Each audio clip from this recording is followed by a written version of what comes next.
You can't keep getting away with it! You can't keep getting away with it! Dispatch is a new episodic narrative game from Ad Hoc Studios that is currently releasing weekly episodes, with the final 2 episodes releasing today. Ad Hoc is made up of former Telltale employees, and because of that, this game feels instantly familiar. It's reminiscent of previous games from Telltale like The Wolf Among Us, The Walking Dead, and Tales from the Borderlands, just to name a couple. But what's special about Dispatch is that it brings back a kind of storytelling experience that I feel has been missing from gaming for a while. It's been a minute since we've seen a well-written, tightly paced choose-your-own-adventure game where your choices shape the narrative around you and the characters drive the story forward. It's been a while since we've had a game that captures the feel of some of those classic Telltale experiences, and it seems in that time that the former Telltale employees that make up Ad Hoc have been able to refine their writing and storytelling to create the game Dispatch, a game that feels like more than anything a true return to form. The character work in this game is incredible thus far, and that is no more apparent anywhere else than the main protagonist, Robert Robertson III, or Mecha Man. When we meet Robert, who's voiced by none other than Aaron Paul, he isn't at the peak of his heroism, but instead at the sudden end of his career as Mecha Man. In hunting down Shroud, the man who killed his father, the previous Mecha Man, his suit is badly damaged. After an ambush, he attempts to escape and his suit is all but destroyed, with its power source, the Astral Pulse, going missing in the process. A while after this incident, Robert is approached with the opportunity to become a dispatcher for a team of former villains turned superheroes called the Phoenix Program, and in return, the Superhero Dispatch Network will repair his suit.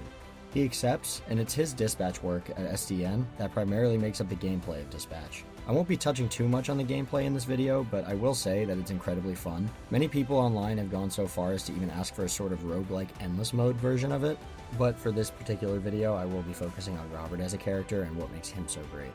Robert is truly such a well-written protagonist in my eyes because of the way he navigates this massive setback and possible end to his superhero career.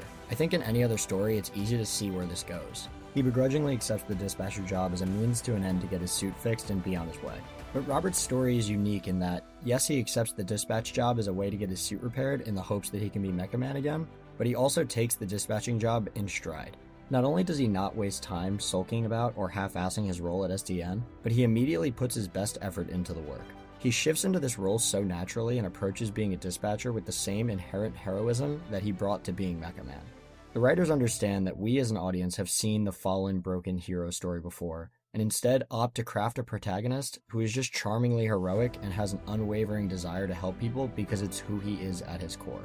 However, they still allow him to be dry, sarcastic, and jaded in a way that feels natural for what he's been through.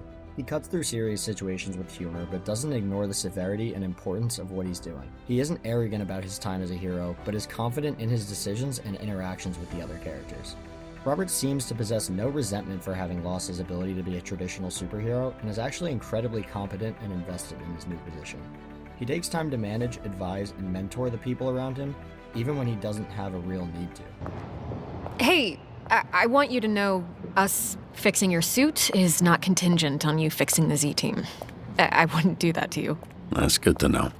Even before he ever begins dispatching, we see him help Waterboy, a naturally nervous and unskilled wannabe hero who's struggling to tie a tie.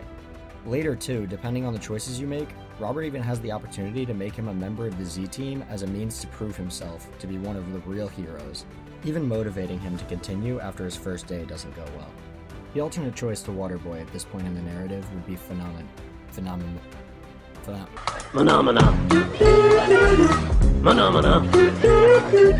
Phenomenon, after his breakup with Blonde Blazer, is in a deep depression and lacks the drive to be a hero despite his incredible strength and power. It is Robert who attempts to cheer him up and then can grant him a spot on the Z-Team depending on the choices you make to help him find something to be passionate about again. Through either of these choices, we see that despite losing the Mecha Man suit, Robert is still a hero. As he states himself, Look, Robert, you should be proud. The bar is very low with this group. Well, it's not low for me.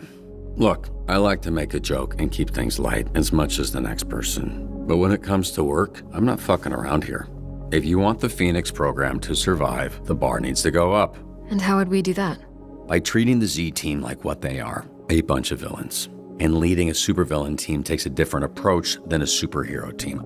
I need to be around them. I need them to see I'm all in, and they need to match that energy. Some tough love. The only kind I know.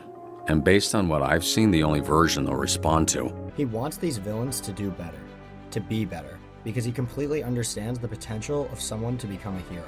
He cares about and listens to the team almost immediately, trusting them when they don't even seem to trust themselves.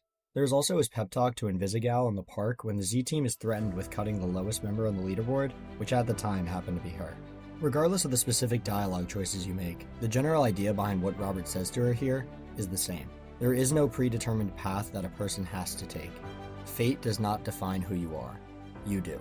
Through choices you make and actions you do, you are the one who is solely responsible for the person that you are. Robert is not perfect, but that's part of what makes him so compelling and real as a protagonist. He's lost what was essentially his entire life, but is still determined to be a hero and inspire the people around him to do the same.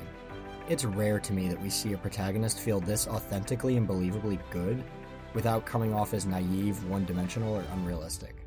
Ultimately, it's the strong writing and compelling character work that makes Dispatch so special this far.